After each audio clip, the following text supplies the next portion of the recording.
इस बार महाकुंभ के अवसर पर हर दिन लाखों करोड़ों की संख्या में प्रयागराज श्रद्धालु पहुंच रहे हैं और इसी बीच कई बड़ी हस्तियां भी महाकुंभ में शामिल होने प्रयागराज पहुंच रही हैं, जहां पर राजस्थान के मुख्यमंत्री भजनलाल शर्मा भी प्रयागराज पहुंचे और त्रिवेणी संगम में उन्होंने डुबकी लगाई।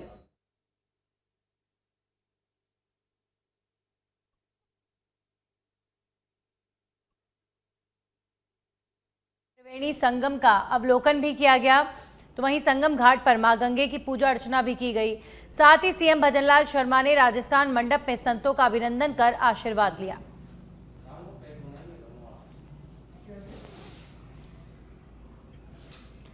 अब खबरों में आगे बढ़ेंगे और बात करेंगे। कैबिनेट मंत्री जोगाराम पटेल जोधपुर के दौरे पर हैं। इस दौरान लोगों ने अपनी समस्याओं को लेकर उनसे मुलाकात की और मंत्री जोगाराम पटेल ने भी समस्याओं को सुनने के साथ ही अधिकारियों को निर्देशित किया। तो वहीं मीडिया से बात करते हुए कहा कि प्रधानमंत्री नरेंद्र मोदी का जो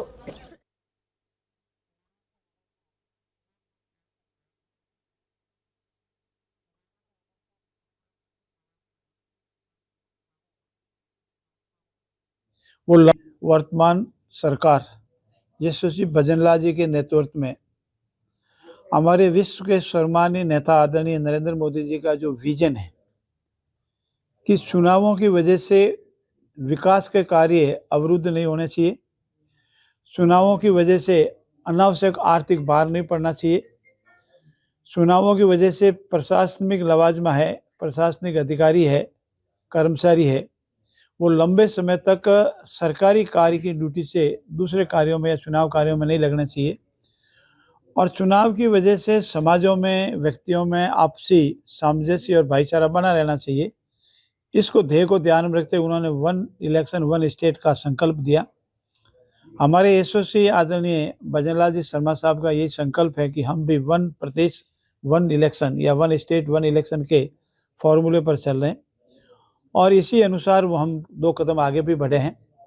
जितने भी नगर पालिकाओं, नगर निकायों के हमारे चुनाव ड्यू हुए वहाँ प्रशासक लगा दिए गए हैं और पंचायत राज में भी जिन जिन के चुनाव ड्यू हो रहे हैं, पंचायतों के, पंचायत समितियों के, वहाँ भी एक निश्चित फॉर्मूला तय करके निर्वाचित सरपंच और उसके साथ की बॉडी को प्रशासक के तौर पर नियुक्त कर जब तक ये डिलिमिटेशन का कार्य, पंचायत राज में भी डिलिमिटेशन का कार्य प्रारंभ हो चुका है और नगर पालिकाओं, नगर निकायों में भी डिलिमिटेशन का कार्य प्रारंभ हो चुका है, ये दोनों कार्य पूर्ण नहीं हो जावे तब तक वो प्रशासक सरपंच की अध्यक्षता में कार्य करेगा।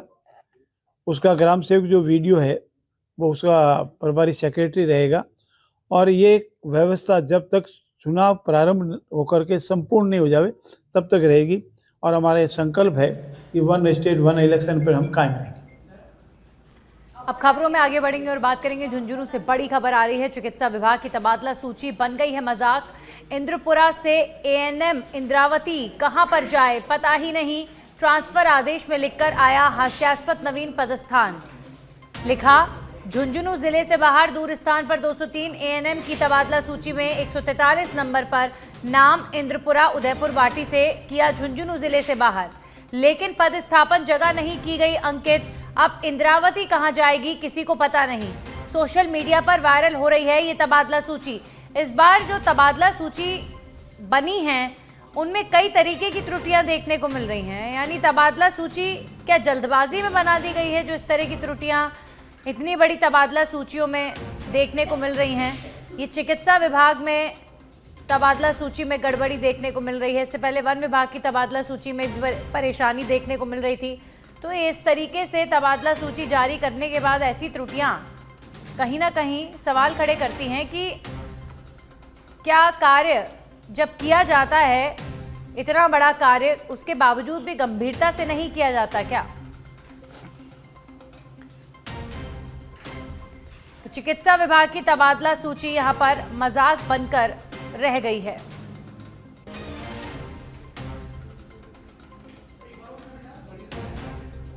इंद्रपुरा से एएनएम इंद्रावती कहां पर जाए पता ही नहीं, क्योंकि झुंझुनू जिले से बाहर दूर स्थान पर 203 एएनएम की तबादला सूची में 143 नंबर पर जो नाम है इंद्रपुरा उदयपुर वाटी से झुंझुनू जिले से बाहर किया गया, लेकिन पद स्थापन जगह यहां पर अंकित नहीं की गई।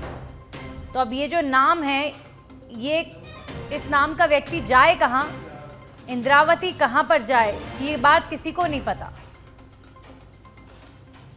अब सोशल मीडिया पर यह तबादला सूची वायरल हो रही है। ट्रांसफर के आदेश तो दे दिए, लेकिन ट्रांसफर कहां किया ये नहीं पता।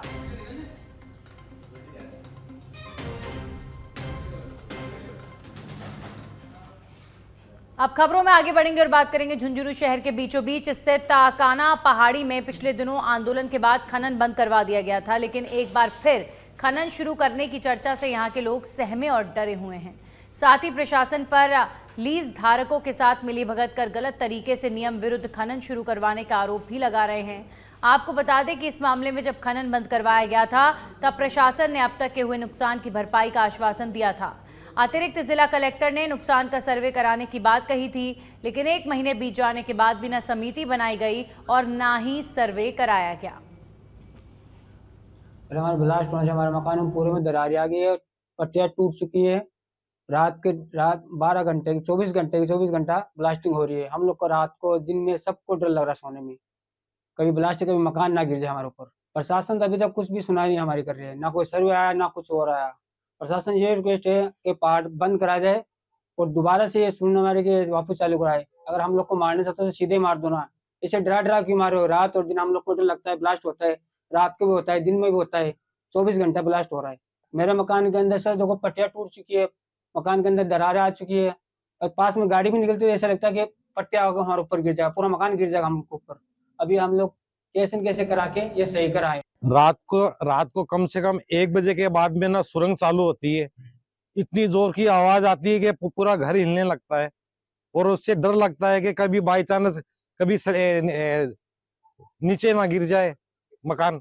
ये नुकसान आपको मैं बता दिया, पूरे घरों के अंदर दीवार है पूरी क्रैक हो चुकी है, जमीन पूरी क्रैक हो चुकी है, ऊपर की परेशानी हो रही है। जैसे ब्लास्ट होता है सबको परेशानी होती है, सबका घर हिलने। काना पहाड़ की में जो ब्लास्टिंग हुई है उसके बाद से यानी कि अधिकांश घरों के अंदर दरारें आ चुकी है, घर के छत से मलबे गिर रहे हैं और यहाँ तक कि कई मकानों में इस किचन के अंदर ऊपर से पट्टियाँ टूट चुकी है और छतों के ऊपर से जैसे पानी डालते ना तो नीचे पानी एकदम नीचे जा रहा है और इतना दहशत का माहौल है कि रात के वक्त वो ब्लास्टिंग करते हैं तो उससे इतना दहशत जाते हैं कि बच्चे हम लोग उठ के देखते हैं कि भैया क्या हो गया, तो उससे बहुत ज़्यादा हम लोग डरे हुए हैं।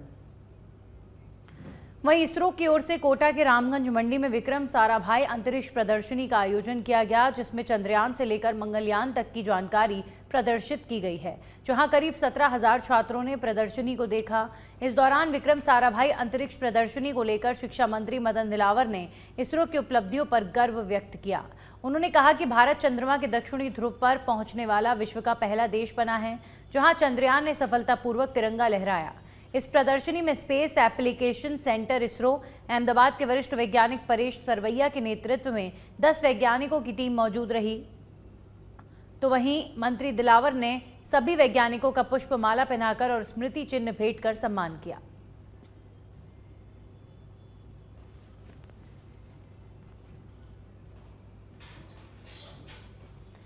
वहीं दौसा के रामकरण जोशी जिला अस्पताल में स्वास्थ्य सुविधाओं का घोर अभाव देखने को मिल रहा है। दरअसल अस्पताल में इलाज करवाने आए मरीजों को इमरजेंसी वार्ड में ट्रॉली और व्हील चेयर तक नहीं मिल रहा है, जिसके चलते मरीज को परिजन अपने स्तर पर ही एक विंग से दूसरी विंग में ले जाने के लिए बाइक का सहारा ले रहे हैं, जबकि मरीज के हाथ में ड्रिप तक लगी हुई है, लेकिन अस्पताल प्रशासन की इन समस्याओं की ओर ध्यान नहीं है।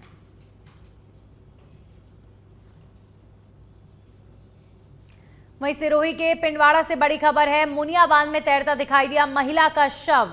स्थानीय लोगों ने पुलिस को इस मामले को लेकर सूचना दी है और सूचना मिलते ही पुलिस मौके पर पहुंची। ग्रामीणों की मदद से शव को बाहर निकालने का प्रयास जारी है। सरूपगंज थाना क्षेत्र के मुनिया बांध की एक घटना बताई जा रही है, जहां पर एक महिला का शव बांध पर नजर आ रहा है। आखिर ये महिला कौन है, इसका शव यहां पर कैसे पहुंचा, तमाम सवाल इस घटनाक्रम को लेकर खड़े हो रहे हैं। सूचना मिलते ही पुलिस मौके पर पहुंची और अभी फिलहाल महिला के शव को निकालने का प्रयास किया जा रहा है।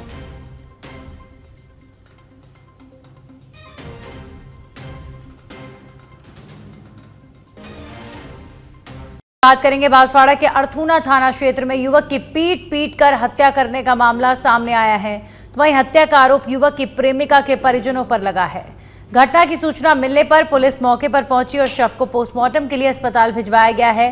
तो वहीं मृतक के परिजनों ने हत्या को लेकर नामजद रिपोर्ट दी है, जिस पर पुलिस ने मामला दर्ज कर जांच शुरू कर दी है। मृतक सुभाष और उसका भाई सुनील दोनों यहाँ बांसवाड़ा पेशी में आए थे। पेशी से वापस अर्थुना आए। अर्थुना से उसके दोस्तों के साथ 3 अलग गाड़ियों पर घर जा रहे थे। रास्ते में ये विनोद जालूपाड़ा में सिगरेट पीने रुके। वहाँ से सिगरेट पी के रवाना हो रहे थे, जहाँ पड़ोस से ही जो पहले से इनकी रंजिश चली आ रही थी लोग आ गए। उन्होंने ताबड़तोड़ वार कर दिया, जिससे सुभाष वहीं घायल हो गया और बाकी लोग भाग गए। सुभाष के सिर में गंभीर चोट आने से उसकी मौके पर ही मौत हो गई। लाश को परिजनों की उपस्थिति में एमजी में लाकर रखवाया है और अभी कार्रवाई की जा रही है। अब बात झालावाड़ की भवानी मंडी में पुलिस ने अवैध मादक पदार्थ की तस्करी करने वालों के खिलाफ कार्रवाई की है, जहां पर कार्रवाई के दौरान पुलिस ने एक आरोपी को गिरफ्तार किया है, जिसके पास से करीब 12 किलो अवैध डोडा चूरा बरामद हुआ है। फिलहाल पुलिस आरोपी से पूछताछ कर रही है।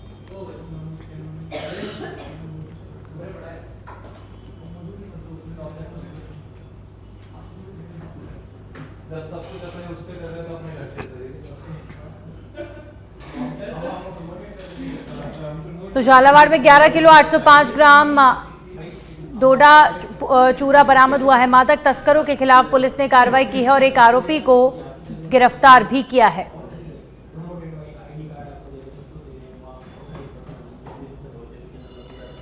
अब खबरों में आगे बढ़ेंगे और बात करेंगे डूंगरपुर शहर से सटे कुशालम नगरी में आज एक वृद्ध का शव मिलने के बाद पूरे गांव में सनसनी फैल गई है। कुएं के पास बैग चप्पल होने के बाद राहगीरों ने कुएं में झांक कर देखा तो अंदर एक लाश तैरती हुई दिखी। इसके बाद पुलिस को सूचना दी गई। सदर थाना पुलिस ने मौके पर पहुंचकर गोताखोर और ग्रामीणों की मदद से लाश को बाहर निकाला और शव की पहचान भी कर ली गई है। तो 16 जनवरी से गायब था ये वृद्ध। अब फिलहाल पुलिस को इस वृद्ध का शव बरामद हुआ है। पुलिस ने पोस्टमार्टम करके शव को परिजनों को सुपुर्द कर दिया है। कुएं में एक वृद्ध का शव तैरता हुआ मिला।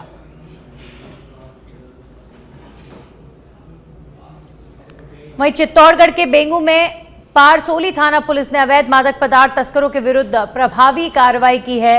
डीएसपी अंजलि सिंह के निर्देशन और पारसोली थानाधिकारी प्रेम सिंह के नेतृत्व में पुलिस टीम ने ये कार्रवाई की है। इस दौरान कार से 40 किलो से अधिक अवैध डोडा चूरा जब्त किया गया है। वहीं 2 तस्करों को भी गिरफ्तार किया गया है।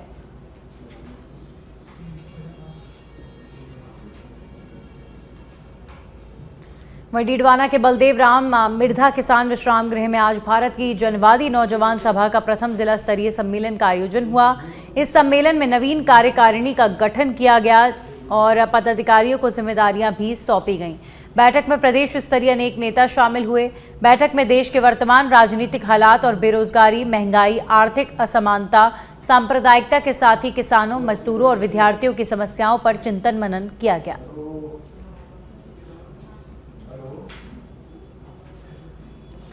वहीं झुंझुनू जिले के चुरावा कस्बे के परमहंस कॉलोनी में पिछले काफी समय से नलों से काला पानी आ रहा है, जिसे पीना तो दूर घर में रखना भी नामुमकिन है। पीने के पानी के लिए जब यहाँ के लोग नल खोलते हैं तो इसमें बदबूदार और काला पानी आता है, जिससे बच्चों को उल्टियां होना शुरू हो जाती हैं। तो वहीं पूरे घर में बदबू ही बदबू फैल जाती है। क्षेत्र के लोगों ने बताया कि इस मामले में कई बार पीएचईडी अधिकारियों को अपनी समस्या बताई, लेकिन कोई समाधान नहीं निकला। महाराज कि 1 महीने से पानी को ला रहे हो और पानी आ रहे हो तो कदे आओ तो सारा गंदो पानी आवा है, और जो मैं टैंकर से पानी गिरा है टंकी के अंदर तो वो भी सारा गंदो पानी हो जावा है। तो हमारे तो बहुत सारी समस्या है, अगर कोई निवारण नहीं हो रहा है। प्रशासन ने भी कई बार कह चुका, लेकिन कोई भी समाधान नहीं है।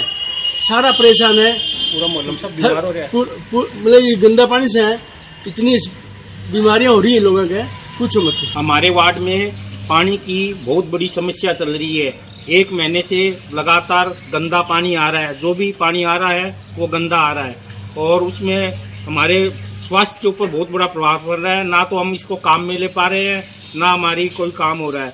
पानी आता है वो भी एक दिन छोड़ के एक दिन आता है और वो आता है वो गंदा आता है, जिसके लिए हम बहुत ज़्यादा परेशान हैं। हमने प्रशासन से, जलदाय विभाग से, SDM साहब से और सबको बहुत बार शिकायत कर चुके हैं। हमें आश्वासन मिलता है कि ठीक हो जाएगा, किंतु आज तक कभी भी ठीक नहीं। वहीं राज्य सरकार की ओर से सभी विभागों में तबादले किए जा रहे हैं। इसी कड़ी में चिकित्सा विभाग में भी तबादले किए गए।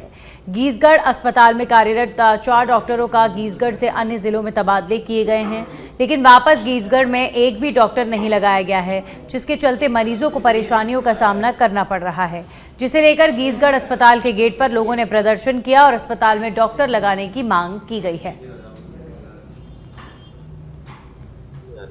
सर, ये हमारा गीजगढ़ गांव है। इसमें लगभग आसपास के कम से कम 25-26 गांव है जो गीजगढ़ की CHC से जुड़े हुए हैं। और आज जो ये लिस्ट आई है, इसमें हमारा गीजगढ़ का समस्त स्टाफ को, जो डॉक्टर लेवल का स्टाफ है, उनको सबको यहाँ से ट्रांसफर कर दिया गया है। तो हमारे जो भी गाँव वाले उनके साथ बहुत बड़ी विकट समस्या पैदा हो गई है। सर, यहाँ पे कुछ भी इलाज, आप आपके सामने देखो, पूरा ताला लगा हुआ है, कोई भी स्टाफ नहीं है।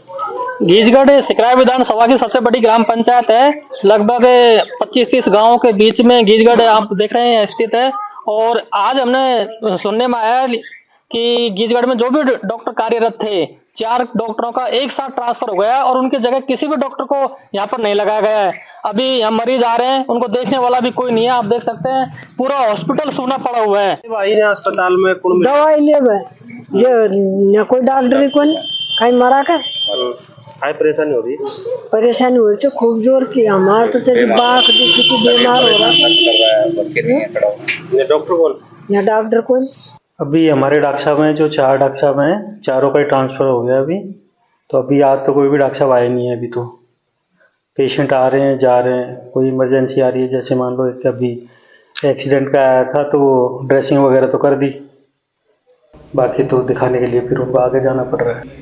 वहीं झुंझुनू में आबकारी विभाग ने बड़ी कार्रवाई की है, जहां आबकारी विभाग ने नाकेबंदी के दौरान अवैध शराब से भरा ट्रक पकड़ा है। बता दें कि शराब को कॉस्मेटिक प्रोडक्ट बनाने वाली कंपनी के कार्टन में छुपाकर ले जाया जा रहा था। पकड़ी गई पंजाब निर्मित शराब की कीमत लाखों में बताई जा रही है। आपको बता दें कि 1 महीने पहले 18 दिसंबर को भी आबकारी विभाग ने कार्रवाई करते हुए पंजाब से गुजरात जा रही करीब 20 लाख रुपए की शराब जब्त की थी। विशेष अभियान श्रीमान आबकारी आयुक्त द्वारा चलाया गया है अवैध शराब की परिवहन, रोकथाम और भंडारण के लिए। उसी के मद्देनज़र नाकाबंदी के दौरान झुंझुनू आबकारी थाना द्वारा एक कार्रवाई की गई। मुखबिर से गुप्त सूचना मिली कि एक कंटेनर अवैध शराब का भरा हुआ आ सकता है, जिसके नंबर उसने बताए RJ14 GJ 1208। मुखबिर की सूचना विश्वसनीय होने के कारण ही टोल के आगे नाकाबंदी करके ट्रक को रुकवाया गया। और इस खबर के साथ ही बुलेटिन में इतना ही। नमस्कार।